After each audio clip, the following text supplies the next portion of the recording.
Hey friends, I'm Victoria. Welcome to my kitchen. Today, y'all, I'm tired. I'm tired. It's a Saturday. We went to Costco. Sweet Jesus, if you've ever been to Costco these days. We went to Costco, we went to Whole Foods, we went to our local farm stand, and I've been putting a lot of things away. I've been vacuum sealing some things, so I don't know if you can see my vacuum sealer here behind me. So we have a lot of stuff out. I'm doing a lot of things at the same time. Consequently, my kitchen is a wreck. And so I was going to make jam, and then the lazy side of me, I'm sure this has happened where it's like, oh, I'm tired, I don't want to make jam. Well, guess what, girl? I cleaned 4 pounds of strawberries. We're making jam. And so I got some gumption, I don't know if that's the right word. I got my second wind and told myself I'm gonna make jam. And so I'm gonna be showing you how I'm doing it. This is a relatively new skill for me, so let's talk about that for a second. I've been getting more into food preservation. You know, we've been hearing about the food shortages. I want to make sure that I'm doing everything that I can to make sure that I'm not, like, if there's a crazy like run at Costco, right? I don't have to be out amongst the craziness. And that's pretty much all I'm going to say about that. So I've been thinking a lot about food preservation. I have been doing little things here and there. I've been thinking about growing a garden. This is my year of failure. This is my year of trying things, and if they don't work out, I'm not going to cry about it. One of which is preserving food, and I had just canned things on a really small scale. And like I did marinara sauce, the way that I would do marinara sauce, and then I was like, I'll can it, and then I just did a water bath can, and then I realized it's probably too basic, and I probably shouldn't have canned it, and I'm probably gonna ditch it, the whole batch. And I'm not gonna cry about it because this is the year of learning things for me. Okay, my goal is that next year I can get really serious about it. So I'm going to be sharing with you today a recipe from, the book is called Food in Jars. Is that the book? The name of the book? Hold up, hold up, hold up. Oh, Naturally Sweet Food in Jars. 100 preservatives made with coconut, maple, honey, and more. So the author wrote a couple books. I have 2 of them. The first one is Food in Jars, and the second one is Naturally Sweet Food in Jars. This recipe is from the second one, and it's lemony strawberry jam. And one of the things I love about her recipes is they have way less sugar than traditional jams. Traditional jams have, it's per cup of fruit, you add that same cup of sugar. That's a crap ton of sugar. Okay, so I get why you want that much sugar. When we're talking about preservation in terms of preserving your food, you do want things to be preserved, but let me just tell you, jam goes really fast in my house. And I think I'm down to 4 8-ounce jars of jam, and that's it. So I'm gonna make a big batch of strawberry jam, and I like the 8-ounce jars, and I like the wide mouth. They're the wide mouth Kerr jars. It's just preference, it's just what I like. That's a nice size because, like, if you need a gift for somebody, homemade jam, y'all. I made that with love, okay? And I found that people who I've started gifting food items to, they are so much more appreciative. I had a friend come for a weekend with her husband, and we had such a lovely time with them. And before they left, I gave them a little gift bag, and the night before, I made focaccia from scratch with my sourdough starter, and I gave them a bottle of homemade limoncello.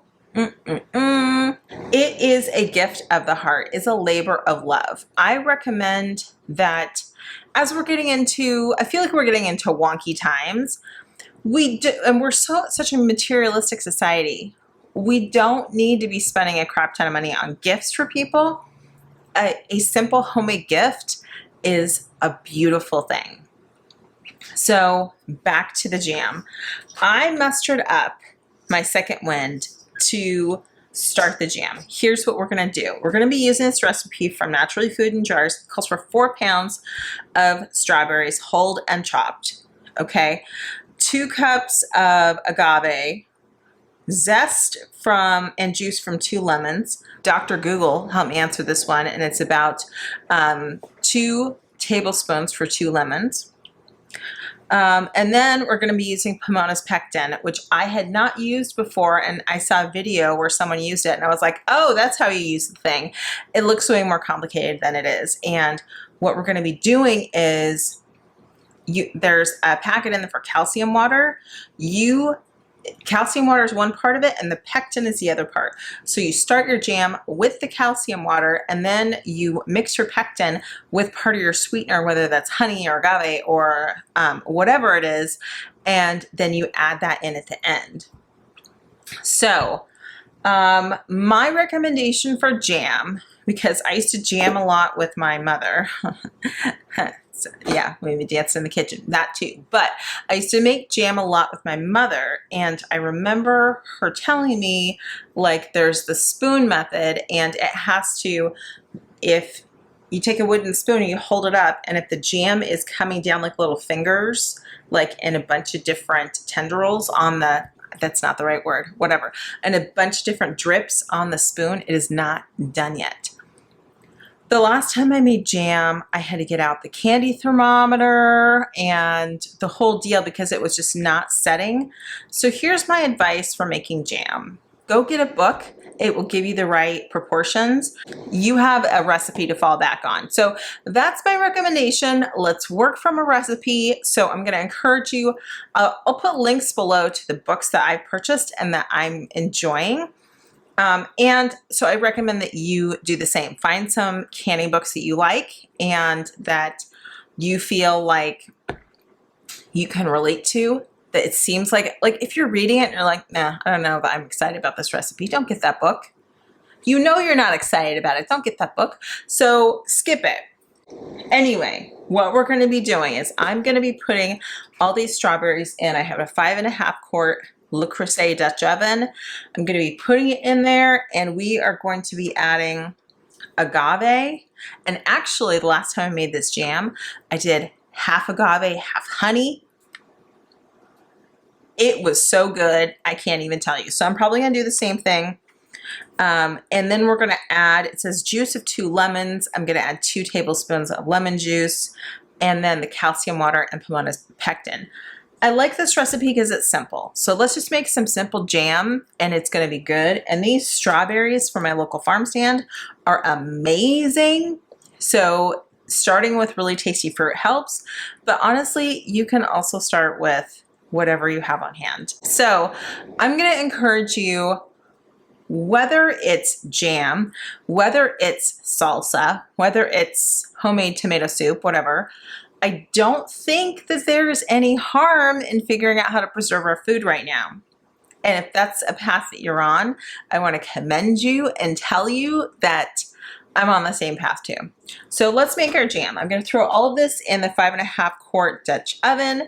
We're going to add our half honey, half agave, and add our lemon juice, and we're just going to let it get happy, okay? We're going to let it get happy.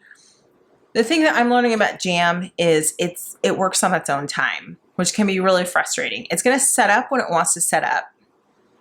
If you are an impatient person like me, this can be painful.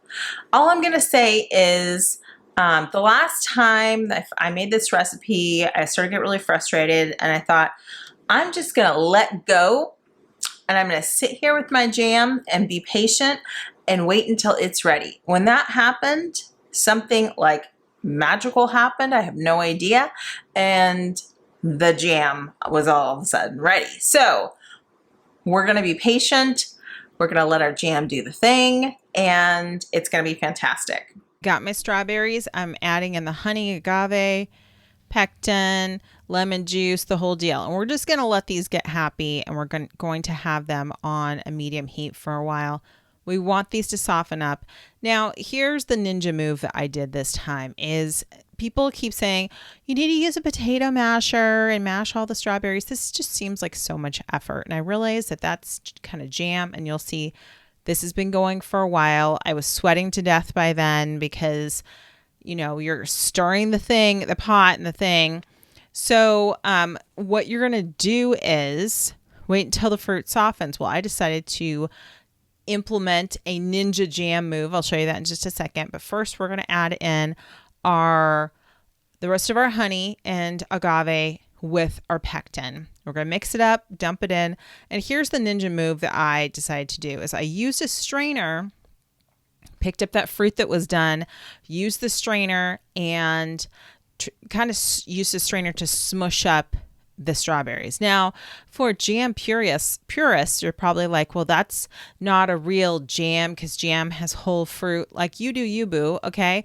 You can also use an immersion blender for this. I don't know why I didn't think about that, but you can do that to break up the fruit if you want to. So now here's the tricky part is making sure that the jam's done. There are a couple methods you can do. I'm sure someone has a better video than this on YouTube. I am never too sure when it's done, and so I always end up cooking it for a little bit longer, and you'll see in the next section it looks really dark. I have my candy thermometer, and until I know for sure that it's done, I just keep letting it go, but you can see it has a much thicker consistency. Hey friends, as you can tell, it's not the same night, it's another day, and I'm wrapping up this video about jam.